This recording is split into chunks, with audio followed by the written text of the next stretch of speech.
Okay, I'm going to walk you through the next two sections of your lesson plan, which will be due this Sunday night at 11:59 p.m. The first section that we're going to talk about today are the methods or instructional strategies section. Now, this is not the same as activities. Methods are the way of delivery or how you will teach your content, the methods you will use to teach your contents to your students. And after I finish this video, there will be another video that will include walking through an actual lesson plan of a former student, and you can see what this looks like when it is applied. And keep in mind that I've given you some examples here, but these are not the only methods that could be used. I just wanted to help you understand what it means when it says a method. You could use grouping methods such as cooperative groups or partner activities, small group activities. You could use instructional methods such as the Marzano 9, the strategies that we learned from Marzano in our last term.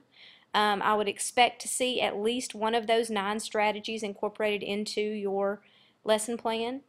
You can use video instructional methods. You could show a video and talk through it. You could use distance learning where they are connecting to other classrooms. You could use Skype with an expert on the subject or the content you are teaching, or with an author. Those are all examples of video instructional methods that could be used. I hope that you've done your reading on the explicit teaching model. We touched on it in our last class. I've included some resources for that in this week's folder, but I expect everyone to use the explicit teaching model, and when we get to the activities section below, I'll show how I want that outlined, but that should be one of the methods that everyone is using in their plan. You can use small group or class discussions. You can use the collaborative method. You may co-teach if you're teaching a subject in social studies that also can align with math. You may have a math teacher come in and help you with part of your lesson. Hands-on activities, lecture with discussion. Now, I would hope it wouldn't just be lecture in there, that you would always allow for discussion with students when you are lecturing. Brainstorming is a method that can be used. You yourself brainstorming as a model for students, or having students brainstorm as a part of the lesson. Role playing is another option for methods. Simulation, having students simulate something. Report back sessions are a very powerful method that can be used. Let's say you teach your lesson to your students. They break into small groups or partners to do work. You want to have them come back together at the end of the lesson and report back about their experiences working during this time.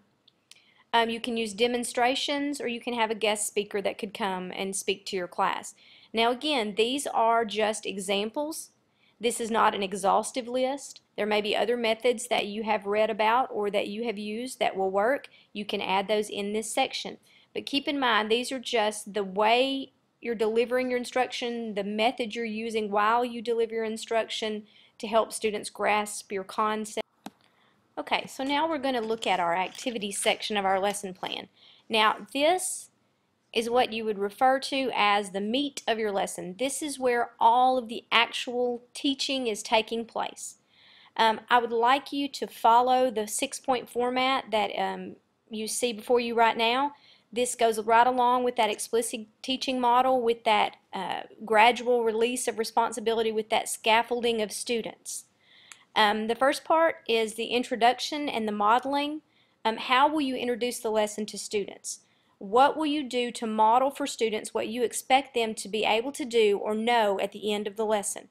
Here is where you will explicitly state what it is you want students to learn during this lesson, and then you're going to model this for your students. So tell me explicitly, how are you going to model it for your students before you begin your guided practice? Okay, now sometimes there's kind of a blurring of the lines between the modeling and the guided practice. The guided practice kind of becomes a part of the modeling. They're at the tail end of the modeling. But you need to make sure you have at least one really good model, usually including a think aloud, where you think aloud how you came to this learning, or you think aloud how you're figuring something out as you're modeling it for them. And then you can slowly begin to have them help you with this, and that is where we begin our guided practice. This can be achieved through whole group, small group, or partner grouping. Just keep in mind that this is one lesson, so you need to keep efficiency in mind as well. What is the most efficient way to help everyone with the learning and be able to see, are they getting it before you release them to try this on their own during independent practice. So here you want to briefly describe what students will be doing to practice meeting the objective with your assistance and guidance. I wouldn't suggest you have independent grouping during this part of the lesson, because it would be almost impossible for you to go around and check with every student to see if they're getting it before you move on to your independent practice. That would take up the majority of the time, or you wouldn't be able to finish that in one lesson.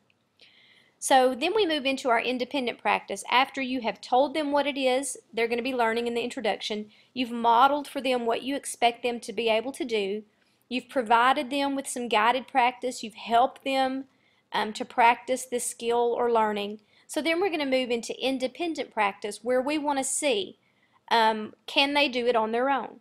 So here you want to describe what students will do to practice the skill independently. This will help you to determine whether or not they have reached the learning goal for the lesson. What will they do to show you that they can transfer this learning or this skill, that they can do it on their own?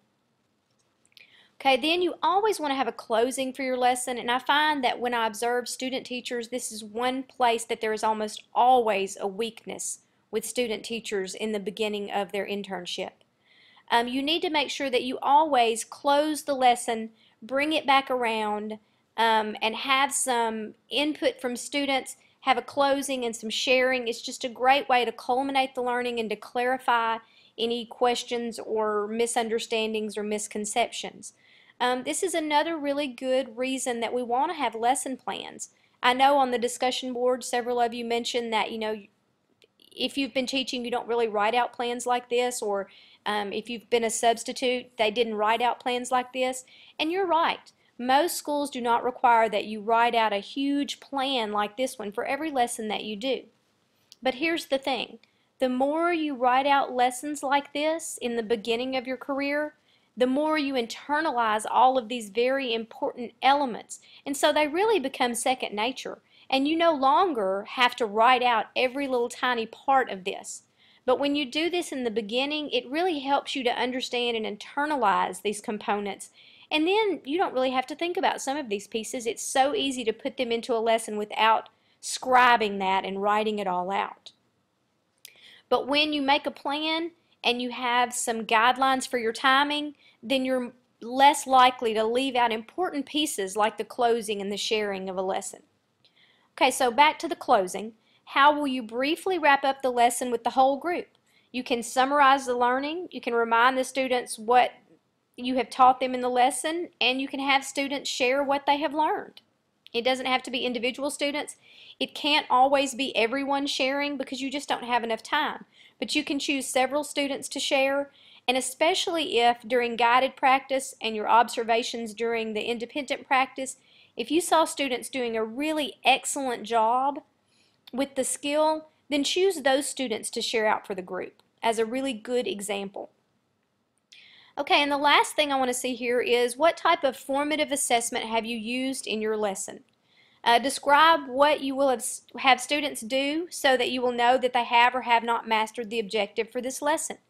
Part of that can be seen in your independent practice, but you need to be explicit in stating that while students are working on independent practice, you will be observing, you will be questioning and discussing, you will be using anecdotal notes, which means you'll just basically be taking less formal notes for each student as you go through to refer back to.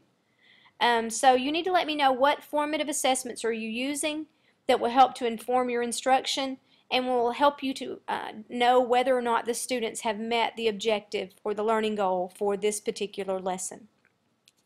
Okay, I hope this has helped you. Again, there's also a video here of walking through an actual lesson plan, so it can help you to transfer what we've talked about in this video to the actual writing of your lesson plan.